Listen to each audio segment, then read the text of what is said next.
미국의 영웅이 있습니다. 패트릭 번. 오늘 엄청난 메시지가 터져 나왔습니다. 안개가 걷혔다. 우리가 이길 것이다. 이런 메시지와 함께 충격적 사실을 폭로하고 있습니다. 2025년 12월 현재 미국의 모든 상황이 담겨 있습니다. 트럼프 행정부 2기 열단이 지난 이 시점에 터져 나온 이 폭로는 우리가 지난 5년 동안 목숨을 걸고 싸워왔던 부정선거 이슈가 단순하게 미국 국내 정치의 싸움이 아니었음을 증명하고 있습니다. 안녕하세요. 서사가 살아있는 오디세이 글로벌 부정선거 22번째 시간입니다. 미국의 내전입니다. 정말 무서운 주제입니다. 그동안 미국은 민주당과 공화당의 대결, 바이든과 트럼프의 대결로만 이 판을 읽어왔습니다. 하지만 실체는 훨씬 더 거대하고 끔찍합니다. 이것은 글로벌 전쟁입니다.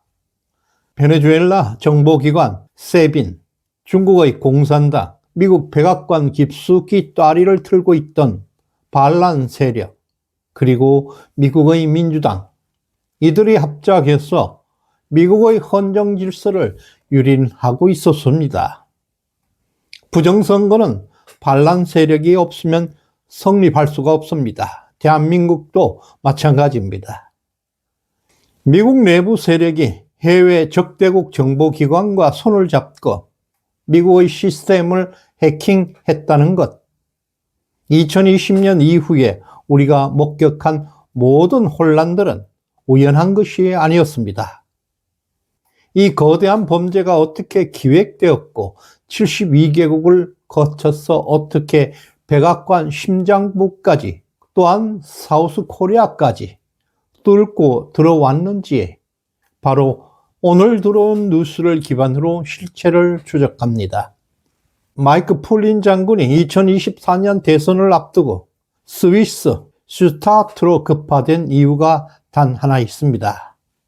부정선거 설계자들의 입을 직접 열기 위해서였습니다. 그곳에서 만난 내부 고발자들의 증언은 충격적이었습니다. 베네수엘라 정권은 이미 20년 전부터 이 시스템을 완성했습니다. 그들이 밝힌 부정선거의 공식은 전 세계 어디서나 동일하게 하나의 모듈로 작동하고 있었다는 것입니다.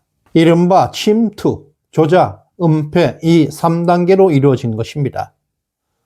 첫 번째 스마트매틱과 같은 투표 시스템 공급망을 장악해서 소프트웨어에 의해 백도어를 심습니다.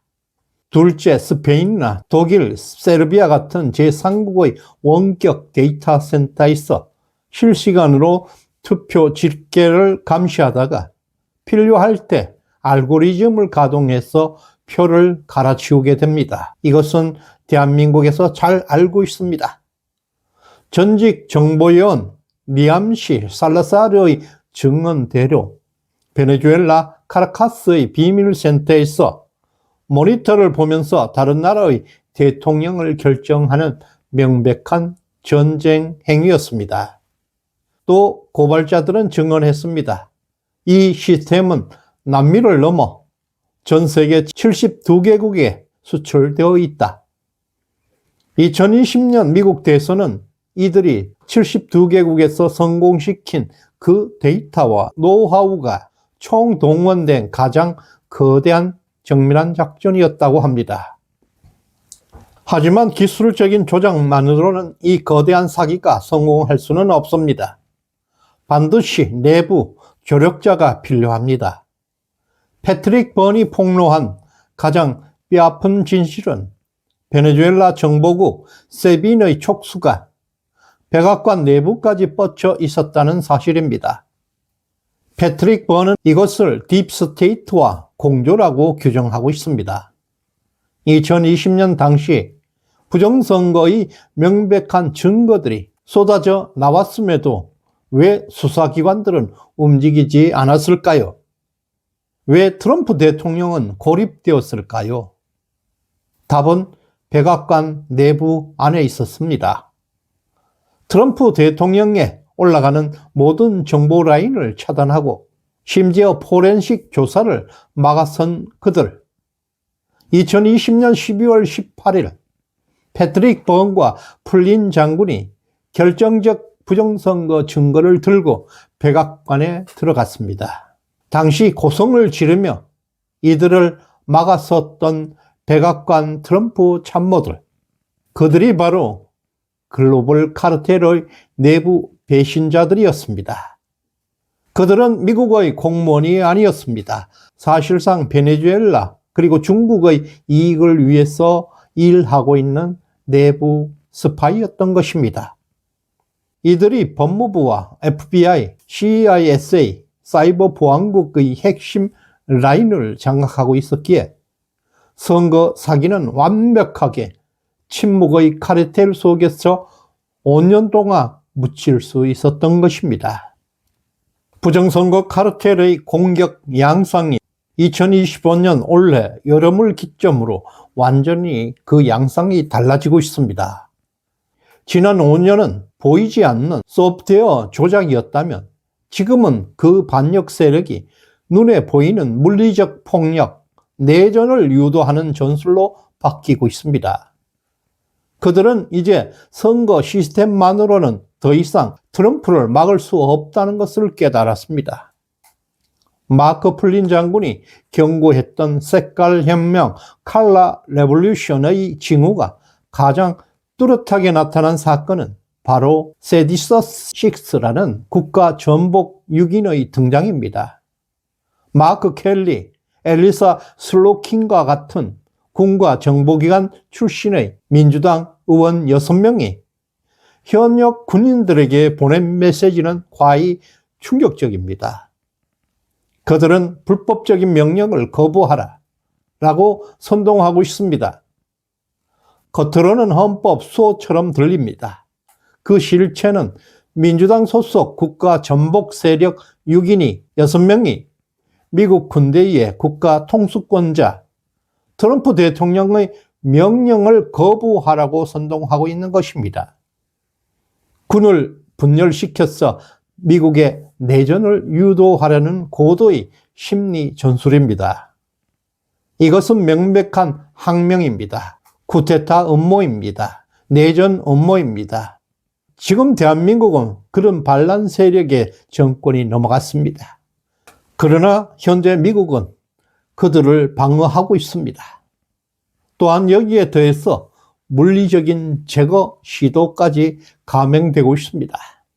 보수 청년 활동가 찰리 커커에 대한 암살 시도는 이 카르텔의 성격을 단적으로 보여주는 사례라고 합니다.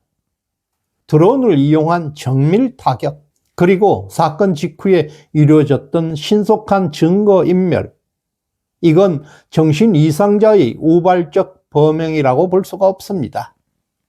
고도로 훈련된 정보기관 소속이었거나 특수조직의 개입 없이는 불가능한 작전이었습니다.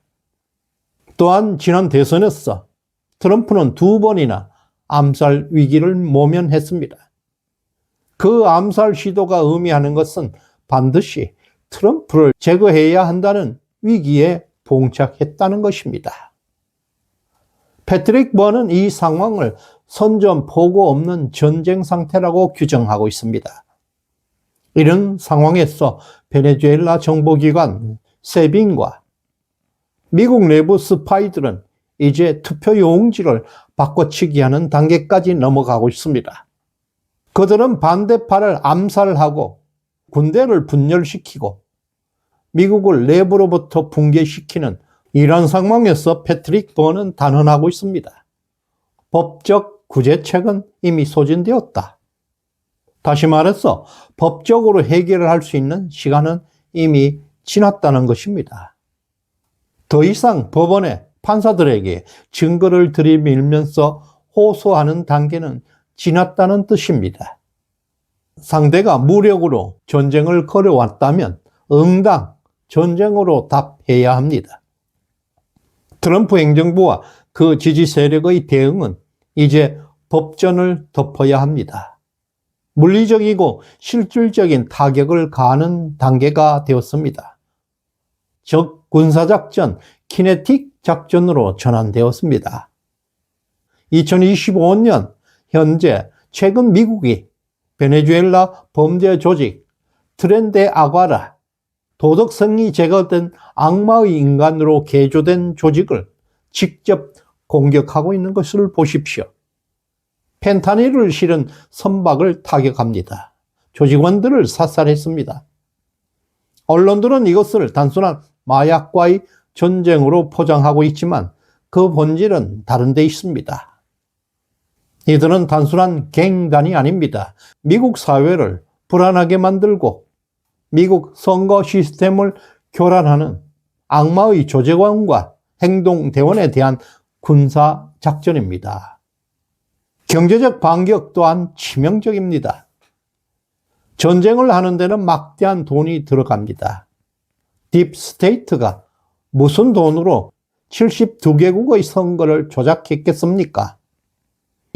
바로 페니메이와 프레디맥 같은 국영금융기관을 거느리고 있었습니다.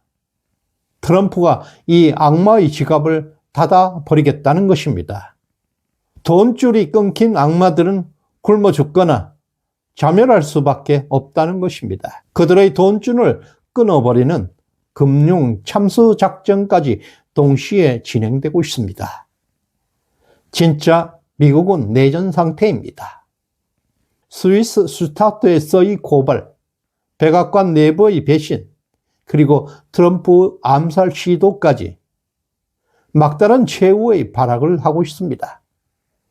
그러나 트럼프 대통령은 이제 그 반란의 실체를 똑똑히 알고 있습니다. 정확한 정보가 트럼프에게 들어가고 있습니다. 패트릭 버언은 우리가 이길 것이다 는 메시지를 남기고 있습니다. 패트릭 버언의 이 선언은 희망사항이 아닙니다. 안개가 걷혔다. 적의 위치가 드러난 이상 남은 것은 진실을 바탕으로 한 반란 세력을 완전하게 소탕하는 것이 임박했다는 것입니다. 지금 대한민국 선관위에서 서부를 감추고 있습니다. 이재명의 진짜 위기는 미국에서 시작될 것입니다. 다음 시간에 뵙겠습니다. 시청해 주셔서 감사합니다.